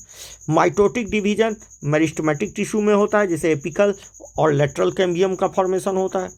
ठीक है, result continuous growth of plant cell throughout their life. तो प्लांट सेल लगातार क्या करते रहते हैं? ग्रोथ करते रहते हैं। ठीक है, continuous growth of plant cell throughout their life. आ गया समझ में? मियोसिस, इसको रिडक्शन डिवीजन भी कहा जाता है। कौन सा डिवीजन कहा जाता है बेटा? रिडक्शन। ये सेक्सुअल रिप्रोडक्शन, ये जनरली गैमेट्स में होते हैं। किस में होते हैं? गैमेट्स में। ठीक है। तो मियोसिस और फर्टिलाइजेशन ये species to species chromosome number को मेंटेन रखने में मदद करते हैं। ठीक है। तो production of offspring by sexually reproduction include fusion of male gamete, fusion of two gamete each with complete haploid set of chromosome. तो हम जानते हैं ऑफस्प्रिंग जब बनेगा, production of offspring sexual reproduction के दौरान ये बनता है फ्यूजन ऑफ गैमेट से, फ्यूजन ऑफ गैमेट, और हर एक जो गैमेट है उसमें हैप्लॉइड सेट ऑफ क्रोमोजोम होते हैं। Gametes are formed from special diploid cell, ये स्पेशल डिप्लॉइड सेल होते हैं जिसको मियोसाइट्स बोलते हैं। क्या बोलते हैं? Meiocytes. This special kinds of cell division chromosome number reduce the chromosome number by half, result formation of haploid daughter cell. Haploid मतलब मियोसिस से हैप्लॉइड डॉटर सेल का निर्माण होता है। ठीक है। और ऐसे काइंड को डिवीजन को क्या बोलते हैं? मियोसिस। तो मियोसिस का मतलब ही होता है आधा। ठीक है। तो मियोसिस में डिप्लॉइड सेल से आधे नंबर ऑफ क्रोमोजोम वाले क्या बनते हैं? प्रोजेनी बनते हैं, मतलब डॉटर सेल्स बनते हैं। Meiosis ensure production of haploid phase of life cycle. तो मियोसिस होगा तो कौन सा फेज आएगा? Haploid phase of life cycle of sexually reproducing organism. और फर्टिलाइजेशन इसको रीस्टोर करने का काम करेगा। इस प्रकार दोनों मिलके जनरेशन टू जनरेशन स्पीसीज के क्रोमोजोम नंबर को क्या रखते हैं? मेंटेन रखते हैं। We come across meiosis gametogenesis in plant and animals. We come across, हम देखेंगे कि गैमेटोजेनेसिस प्लांट्स और एनिमल्स में। This lead to formation of haploid gamete. इसके वजह से क्या होता है? हैप्लॉइड गैमेट का फॉर्मेशन होता है। मियोसिस दो प्रकार का होता है। मियोसिस टू सक्सेसिव साइकिल है, two successive cycle of nuclear and cell division. Nuclear division और सेल डिवीजन का दो सक्सेसिव साइकिल है। मियोसिस को दो भाग में बांट के पढ़ते हैं बेटा, मियोसिस 1 और मियोसिस 2। मगर एक बात याद रखना, डीएनए का रेप्लिकेशन 1 एक ही बार होता है। ठीक है, आ रहा है समझ में? इसीलिए डीएनए का रेप्लिकेशन कितने बार होता है? एक बार। और डिवीजन कितनी बार होता है? 2 बार। एक बार बाइवेलेंट का सेपरेशन होता है और दूसरी बार क्रोमोजोम का सेपरेशन होता है। क्रोमोजोम में मौजूद क्रोमाटिड का सेपरेशन होता है।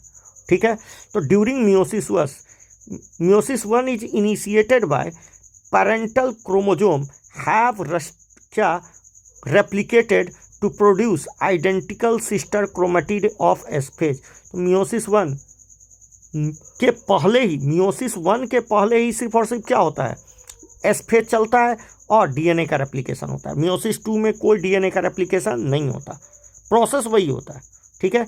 तो meiosis 1 is initiated after parental chromosome है रेप्लिकेटेड। मियोसिस 1 कब शुरू होगा? जब एस फेज कंप्लीट होगा। डीएनए एस फेज कंप्लीट करेगा तो क्रोमोजोम तो वही रहेंगे, डीएनए कंटेंट डबल हो जाएगा। ठीक है। मियोसिस इन्वॉल्व, अब मियोसिस में क्या होता है? मियोसिस और उसमें क्या अंतर है? अब मियोसिस में होता है कि ये क्रोमोजोम जो होते हैं, जो क्रोमोजोम आधे मदर से आए आधे फादर से, तो मदर और फादर को होमोलोगस क्रोमोजोम कहते हैं।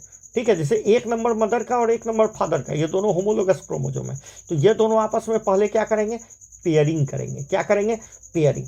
तो 23 जोड़ा क्रोमोजोम खड़ा हो जाएगा बेटा एक साथ। ठीक है।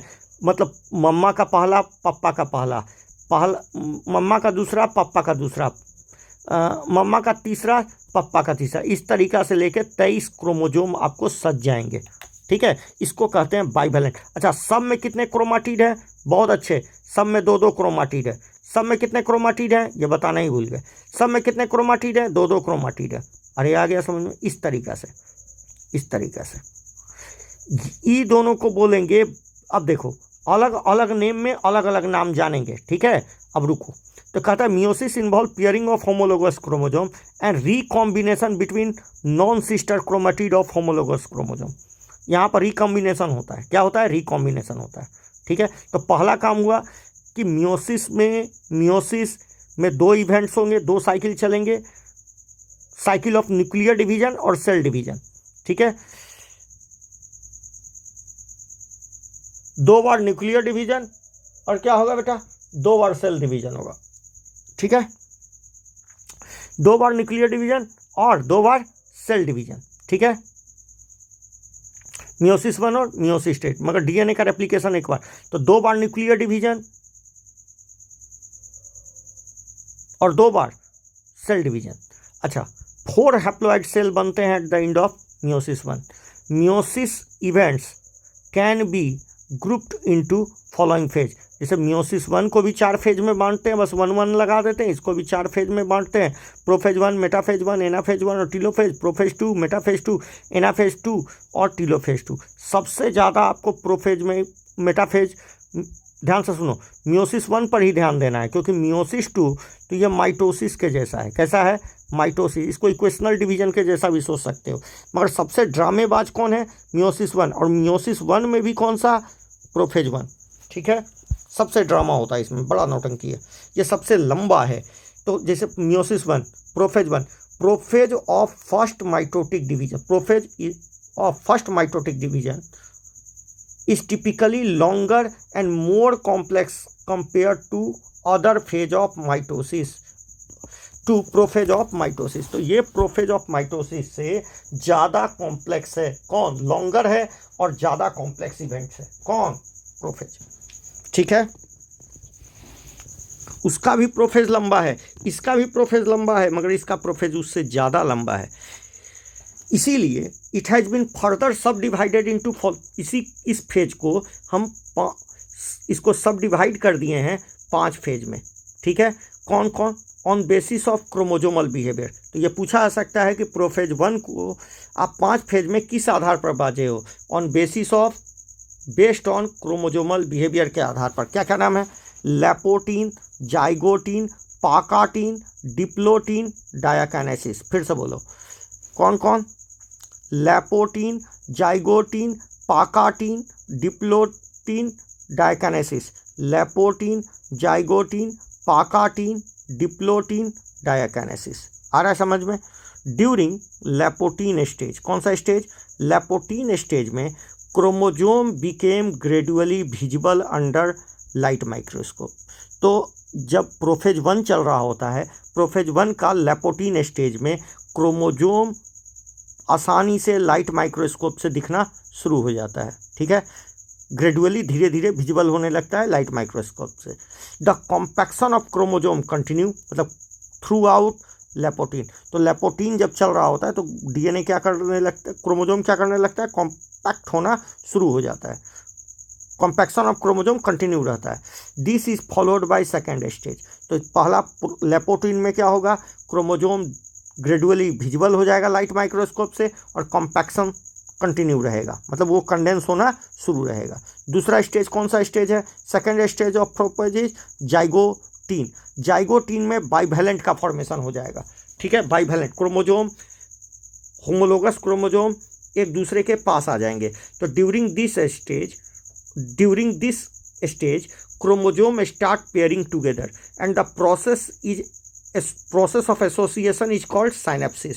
मतलब होमोलोगस क्रोमोजोम स्टार्ट पेयरिंग, और इस प्रोसेस को क्या बोलेंगे बेटा? Synapsis. Such paired chromosome are called, जो भी आपस में पेयर किए उन दोनों को क्या बोलेंगे? जैसे 1 नंबर मम्मा का, 1 नंबर पापा का, तो इसको कहते हैं होमोलोगस क्रोमोजोम, क्योंकि इसमें मिलने वाले जीन्स एक जैसे होते हैं, सिर्फ वेरिएंट अलग होता है, ठीक है। इलेक्ट्रॉन माइक्रोग्राफ, मतलब electron microscope of this state indicate that chromosome synapsis is accompanied bye.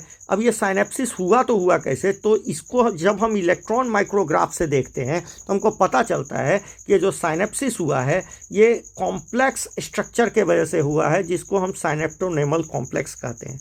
क्या कहते हैं? साइनेप्टोनेमल कॉम्प्लेक्स। यही कॉम्प्लेक्स, ठीक है, the complex formed by pair of synapsed homologous chromosome is called bivalent. तो यदि ये क्रोमोजोम है मम्मा का, ये पापा का, इनके बीच में क्या भर जाता है बेटा? साइनेप्टोनेमल कॉम्प्लेक्स। अब मेरी बात सुनो, चूंकि इसमें अभी उतना ज़्यादा कंडेंस हुआ नहीं है तो ये बाइवैलेंट के फॉर्म में दिखता है, मतलब इसके दोनों क्रोमाटिड अभी तक हमको दिखते नहीं है, तो इसको बाइवैलेंट या टेट्राड बोलते हैं, बाइवैलेंट या टेट्राड बोलते हैं। मगर ये टेट्राड ज़्यादा अच्छा कब दिखता है? पाकाटीन में। ठीक है, टेट्राड। तो चलिए यहाँ भी बाइवेलेंट बोला है या टेट्राड बोल दीजिए, कोई दिक्कत नहीं है, ठीक है। तो chromosome became the complex formed by pair of synapsed homologous chromosome is called the complex formed by pair of synapse. जो कॉम्प्लेक्स का फॉर्मेशन हुआ मतलब होमोलोगस क्रोमोजोम, साइनेप्टोनेमल कॉम्प्लेक्स, इन सभी को मिला के हम क्या बोल रहे हैं, बाइवेलेंट या टेट्राड। तो complex formed by pair of synapsed homologous chromosome is called bivalent या tetrad. However there are more clearly visible in the next stage. ये अगले स्टेज में ज़्यादा अच्छा से दिखेगा, कौन सा, टेट्राड स्टेज, ठीक है। The first two stage of prophase 1 ये छोटा होता है compare to next stage pachytene, ठीक है। तो पहला जो लाइपोटीन और जाइगोटीन छोटा है किससे, पैकाटीन से। ड्यूरिंग दिस स्टेज पैकाटीन में क्या होता है, ये जो चारों क्रोमाटिड ऑफ बाइवेलेंट ये आसानी से बिकेम डिस्टिंक्ट हो जाते हैं और क्लियरली अपीयर एज टेट्राड। तो देखिए वहाँ बोलने के लिए आप टेट्राड बोल सकते हो मगर दिखता नहीं है, यहाँ पर टेट्राड दिखना शुरू हो जाता है, ठीक है। अब देखिए ये क्रोमोजोम और इसके दो क्रोमाटिड, ये क्रोमोजोम और इसके दो क्रोमाटिड। अब होता क्या है, इन दोनों में हो जाता है क्रॉसिंग ओवर। ये सिस्टर क्रोमाटिड है, ये सिस्टर क्रोमाटिड है, ये सिस्टर क्रोमाटिड है, मगर ये दोनों नॉन सिस्टर हैं, ये दोनों भी नॉन सिस्टर हैं। तो नॉन सिस्टर क्रोमाटिड के बीच में, इन दोनों के बीच में जेनेटिक मटेरियल कट के लग जाता है। मतलब जब रिकॉम्बिनेशन होता, मतलब क्या होता है, जब क्रॉसिंग ओवर होता है तो ये दोनों में, इस दोनों का एक्सचेंज होता है, ठीक है, एक्सचेंज होता है। नॉन सिस्टर क्रोमेटिड में जेनेटिक मटेरियल का एक्सचेंज होता है। तो this stage is characterise by appearance of recombination nodule. ये जो साइनेप्टोनेमल कॉम्प्लेक्स था, इन्हीं के बीच में कहीं पर क्या बन जाता है बेटा, ये थोड़ा सा गाढ़ा हो जाता है कहीं बीच बीच में, ठीक है। जहाँ पर हमको क्या करवाना होता है, जहाँ पर हमको रिकॉम्बिनेशन करवाना होता है, जहाँ पर हमको क्रॉसिंग ओवर करवाना होता है, वहाँ ये गाढ़ा हो जाता है और इसको क्या बोलते हैं बेटा, recombination nodule. At the site at which crossing over occur, ये कहाँ पर होता है, जहाँ पर क्रॉसिंग ओवर होना होता है, occur between non sister chromatid of homologous chromosome. तो क्रॉसिंग ओवर किसके बीच में होता है, non sister chromatid of homologous chromosome के बीच में। तो crossing over is the exchange, crossing over क्या है, अब यहाँ क्रॉसिंग ओवर का डेफिनेशन दे रहा है। क्रॉसिंग ओवर है exchange of genetic material between two homologous chromosome, दो होमोलोगस क्रोमोजोम के नॉन सिस्टर क्रोमेटिड के बीच, नॉन सिस्टर क्रोमेटिड के बीच, दो होमोलोगस क्रोमोजोम के नॉन सिस्टर क्रोमेटिड के बीच में जेनेटिक मटेरियल का एक्सचेंज ही क्या कहलाता है, crossing over. Crossing over is also enzyme mediated process. कहोगे एंजाइम कहाँ से आएगा, ये रिकॉम्बिनेशन नोडुल में, and enzyme involve is recombinase, ठीक है। ये कहाँ मौजूद है, रिकॉम्बिनेशन मॉड्यूल में। रिकॉम्बिनेज का मतलब इसको काटेगा यहाँ लगा देगा, इसको काटेगा यहाँ लगा देगा, मतलब फाइनल कैसा हो जाएगा, जैसे मान लो हम इसको तुमको समझाएं, इसको ऐसे समझो, यहाँ पर हम येलो ले लेते हैं, इतना पार्ट को येलो ले लेते हैं, इतना पार्ट को हम जैसा है वैसा ही ले लेते हैं, ये ब्लू था हम यही ले लेते हैं, ये पार्ट को ऐसा ले लिए। जब ये एक्सचेंज होगा ना बेटे, जब ये एक्सचेंज होगा तो ये कुछ ऐसा हो जाएगा, ऐसा हो जाएगा, ये क्रोमोजोम, ये होमोलोगस क्रोमोजोम, कुछ ऐसा हो जाएगा, ध्यान से देखना। यहाँ पर आ जाएगा क्या, येलो, ये रहा येलो, और यहाँ चला जाएगा ब्लू, ऊपर चला जाएगा ब्लू। आया समझ में, ये होता है एक्सचेंज, इसको बोलते हैं क्रॉसिंग ओवर। तो crossing over leads to recombination of genetic material of two chromosome. Recombination between homologous chromosome is accompanied by end of पैकाटीन। तो जिस समय रिकॉम्बिनेशन हो गया हम बोलेंगे क्या हो गया, पैकाटीन खत्म हो गया, leading to leaving the chromosomal linked at the site of chromosome. तो इसका मतलब अभी ये क्या है, कहाँ से जुड़े हुए हैं, जहाँ क्रॉसिंग ओवर होता है वहाँ से अभी ये जुड़े ही होते हैं, हटते नहीं हैं। अब देखो क्या होता है, द बिगिनिंग ऑफ डिप्लोटीन। अब फोर्थ स्टेज कौन सा है बेटा, diplotene. Is recognise by dissolution of synaptonemal complex का काम खत्म हो गया, इसलिए डिजॉल्व कर जाता है। एंड जैसे ये डिजॉल्व करता है तो जहाँ क्रॉसिंग ओवर हुआ है तो ये दोनों क्रोमोजोम एक दूसरे से सेपरेट होने लगते हैं। टेंडेंसी ऑफ रिकॉम्बिनेशन, तो tendency of recombined homologous chromosome और bivalent to separate from each other. अब दोनों जो बाइवैलेंट है, ये दोनों एक दूसरे से, जहाँ जैसे मान लो ये जो बाइवैलेंट है इस तरीक़ा से, ये दोनों, इनके बीच अब साइनेप्टोनेमल कॉम्प्लेक्स है नहीं, तो क्या होगा बेटे, ये दोनों एक दूसरे से दूर जाना चाहेंगे। दूर जाना चाहेंगे तो ये जहाँ पर क्रॉसिंग ओवर हुआ था, ये इंड किधर की ओर भागेगा, टर्मिनल की ओर, ठीक है, और एक्स सेपेड स्ट्रक्चर बना लेगा। इसी को कैजमाटा बोलते हैं। क्या बोलते हैं? कैजमाटा। तो देखो यही बोला जा रहा है, tendency of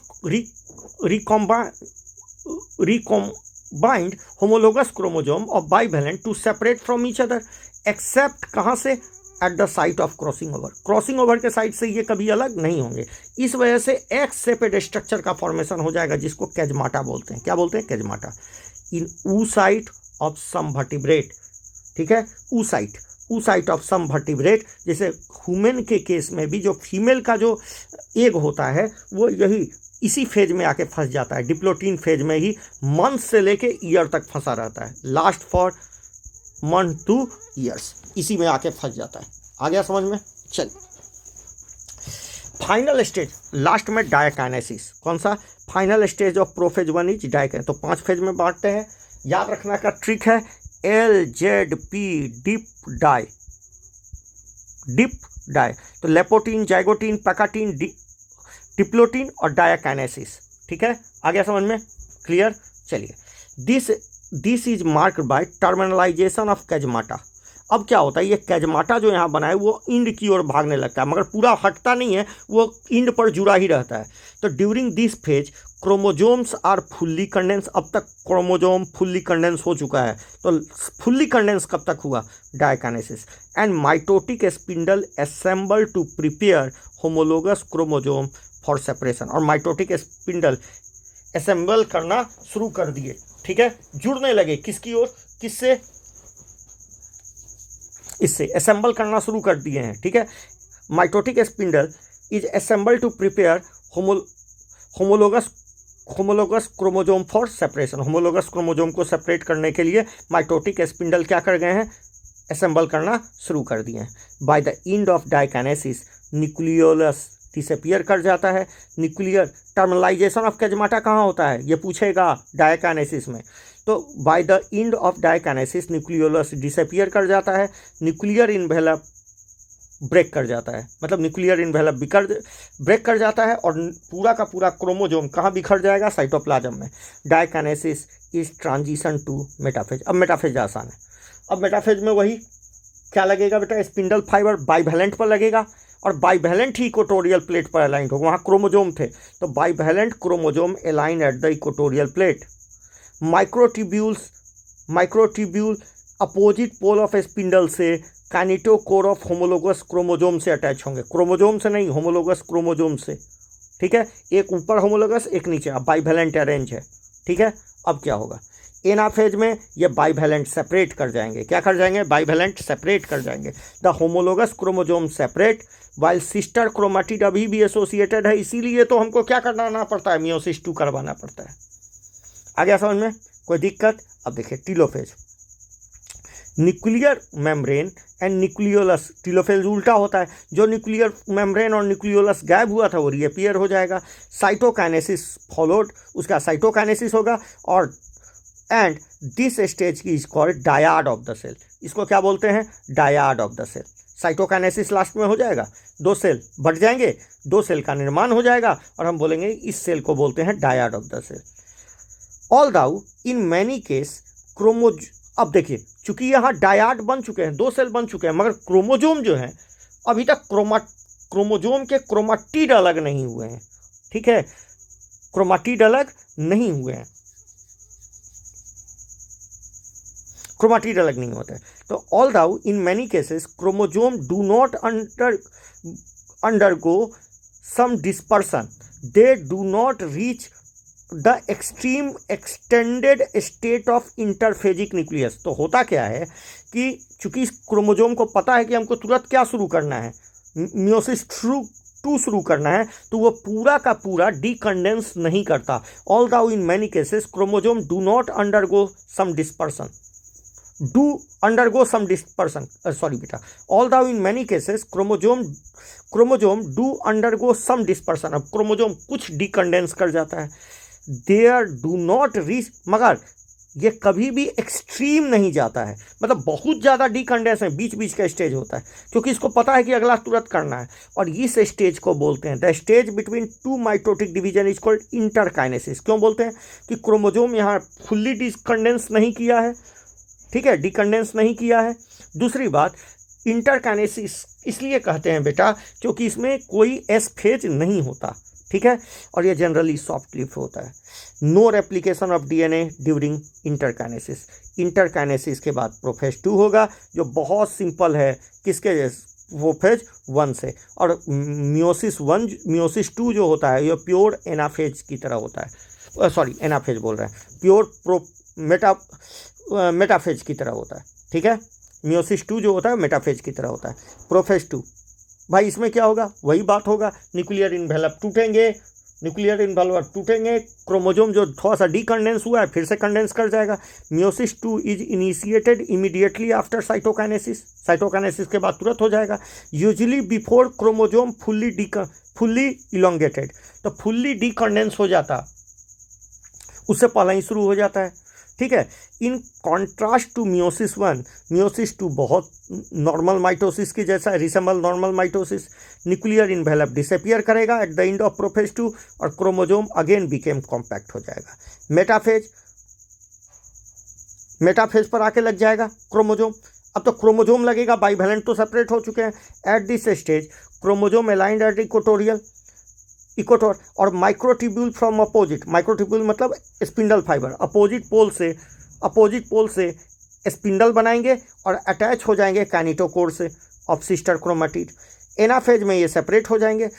in beginning simultaneous splitting of centromere टूटेगा ऑफ क्रोमोजोम, ठीक है। और हर एक क्रोमाटिड को ही अब क्या कहने लगेंगे, chromosome, which is holding the sister chromatid, allow them to move towards opposite pole of the cell by shortening the microtubule. Microtubule short होने, माइक्रोट्यूब्यूल कॉन्ट्रैक्टाइल नेचर का होता है, ठीक है, इसलिए शॉर्ट होता है।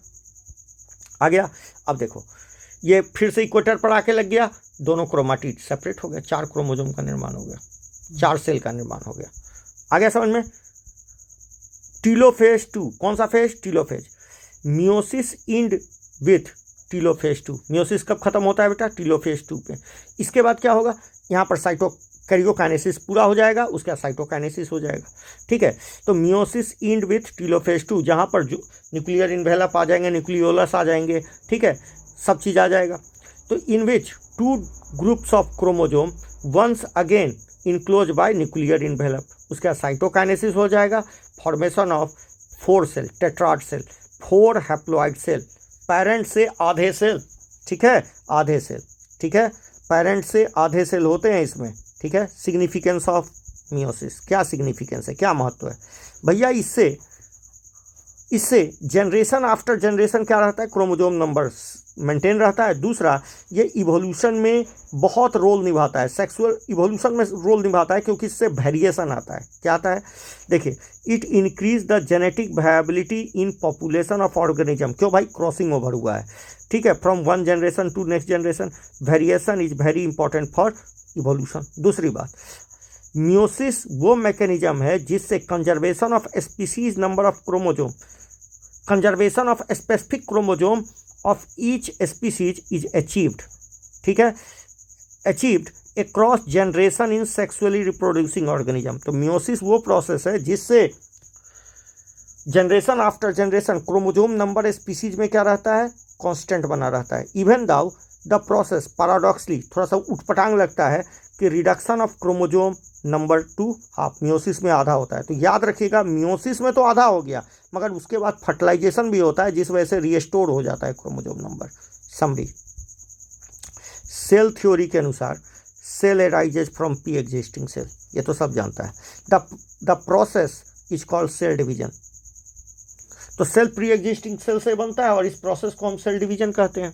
क्या कहते हैं, सेल डिवीजन, और इस प्रोसेस को सेल डिवीजन कहते हैं। Any sexually reproducing organism start their life cycle from single cell. कोई भी सेक्सुअली रिप्रोड्यूसिंग ऑर्गेनिज्म या कोई भी हायर ऑर्गेनिज्म अपना लाइफ साइकिल एक सिंगल सेल जाइगोट से शुरू करता है। Cell division does not stop with the formation of mature organism but continue throughout their life cycle. Cell division कभी रुकता नहीं है within the formation of mature organism, ठीक है, but continue throughout their life cycle. ये throughout their life cycle चलता रहता है कुछ सेलों में, हर सेल में नहीं। कुछ सेल तो क्या हो जाते हैं, परमानेंट हो जाते हैं, वो कभी डिवीजन नहीं करते, जिसे हार्ट सेल दिया हुआ है। The stage at which cell pass from one division to next division is called cell cycle. अब यहाँ एक नया डेफिनेशन लिखा है, वहाँ से जो नहीं पढ़ेगा उसको घूम जाएगा।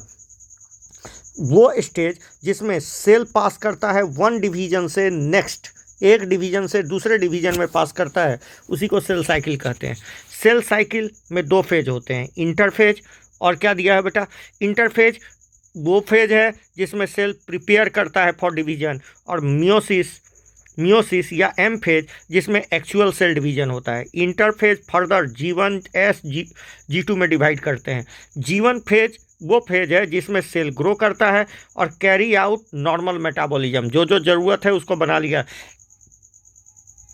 लिया। मोस्ट ऑर्गेनेली डुप्लीकेटेड, ज़्यादा, अब यहाँ NCERT लिखा, वहाँ चुप्पी मार गया, ठीक है, यहाँ लिखता है most organelle duplicated also occur during this phase. ज़्यादातर ऑर्गेनेली का डुप्लीकेशन इसी फेज में हो जाता है। Duplication also occur in the phase, तो नॉर्मल मेटाबॉलिज्म तो चलता ही है, सेल ग्रो करता है, कैरी आउट नॉर्मल मेटाबॉलिज्म, ठीक है, जो चीज़ ATP UTP बनवा लेता है ज़्यादा, ठीक है। दूसरी बात, ऑर्गेनेली का डुप्लीकेशन हो जाता है। एस फेज में DNA का रेप्लिकेशन एंड क्रोमोजोम डुप्लीकेशन होता है, ठीक है। क्रोमोजोम का डुप्लीकेशन नहीं होता है बेटा, क्रोमोजोम डुप्लीकेशन मत बोलो, यहाँ लिखने के लिए जरूर लिख दिया है क्रोमोजोम डुप्लीकेशन। क्रोमोजोम डुप्लीकेशन का मतलब यहाँ हुआ कि क्रोमोजोम डुप्लीकेशन का मतलब हुआ कि क्रोमोजोम में क्रोमाटिड बढ़ गए, सिस्टर उसमें 2 क्रोमाटिड हो गए, तो क्रोमोजोम डुप्लीकेशन हो गया। चलो ये भी लिख लिया, DNA रेप्लिकेशन और क्रोमोजोमल डुप्लीकेशन से बढ़ रहे क्रोमाटिड डुप्लीकेशन हो गया, ठीक है।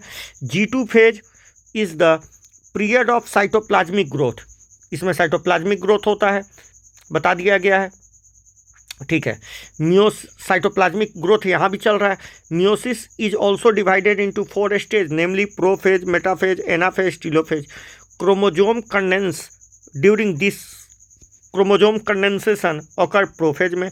साइमल्टेनियसली सेंट्रियोल मूव कर जाएगा अपोजिट पोल पर, न्यूक्लियर इन्वेलप और न्यूक्लियोलस डिसअपियर कर जाएगा, स्पिंडल फाइबर स्टार्ट प्रिपेयरिंग हो जाएगा। मेटाफेज में अलाइनमेंट हो जाएगा क्रोमोजोम का, इको, तो वही बात है। ड्यूरिंग एनाफेज सेंट्रोमेयर डिवाइड करेगा, सेंट्रोमेयर टूट जाएगा, centromere divide and chromatid start moving towards opposite pole. Once the chromatid opposite pole पर मूव करेगा, chromosome elongation start, chromosome decondense करने लगेगा, न्यूक्लियोलस और न्यूक्लियर मेम्ब्रेन अपीयर कर जाएगा। दिस इज कॉल्ड टीलोफेज, ठीक है, telophase. Nuclear division is followed bye cytoplasmic division called cytokinesis. Meiosis 10 equational division, meiosis equational division में क्रोमोजोम नंबर पेरेंट और daughter cell में कंजर्व रहता है। क्या रहता है? कंजर्व, इक्वल रहता है। इन कॉन्ट्रास्ट मियोसिस जो होता है, meiosis in contrast to mitosis, meiosis जो होता है यह डिप्लॉयड सेल में होता है। In the diploid cell which are design to form gamete, तो ये स्पेशल गैमेट मियोसाइट्स में होता है जो डिप्लॉयड होते हैं और जो गैमेट बनाते हैं, ठीक है। ड्यूरिंग रिडक्शन डिवीजन, मियोसिस के लिए रिडक्शन डिवीजन यूज किया जाता है, since it reduce chromosome number two half, ठीक है, making the gamete. In sexual reproduction 2 gamete fuse, the chromosome number restore हो जाते हैं, वैल्यू ऑफ द किसके जैसे? पेरेंट के वैल्यू के जैसे, ठीक है। मियोसिस को 2 फेज में डिवाइड करते हैं, मियोसिस 1 और meiosis 2। In meiosis first division homologous chromosome pair to form bivalent बनाते हैं या टेट्राड बनाते हैं। अंडरग्रो, उसमें क्रॉसिंग ओवर होता है। मियोसिस 1 में सबसे लंबा प्रोफेज होता है, जिसको 5 फेज में डिवाइड करते हैं, लेपोटीन, जाइगोटीन, पैकाटीन, डिप्लोटीन और डाइकनेसिस। ड्यूरिंग मेटाफेज बाइवैलेंट अरेंज हो जाते हैं, कहाँ पर बाइवैलेंट अरेंज होते हैं, समझ में आ रहा है, बाइवैलेंट या टेट्राड, ठीक है, ये बोलो, इक्वेटोरियल प्लेट पर। This is followed by anaphase 1, homologous chromosome separate move towards opposite pole with their chromatid, chromatid के साथ पहुंच गए। Each pole receive half number of chromosome number, आधा आधा chromosome number of the parental cell. In telophase 1 nuclear envelope और nucleolus reappear कर जाता है। मियोसिस 2 सिमिलर टू माइटोसिस होता है। एनाफेज 2 सिस्टर क्रोमेटिड सेपरेट करता है। 10 मियोसिस के बाद 4 सेल का फॉर्मेशन होता है। आ गया समझ में? इसमें कोई क्वेश्चन नहीं दिया हुआ है बेटे, आ गया समझ में? क्वेश्चन नहीं दिया हुआ है। तो अब हम बात करेंगे यहाँ पर, ये आपका चैप्टर क्या हो गया, समाप्त। ठीक है, थैंक यू वेरी मच।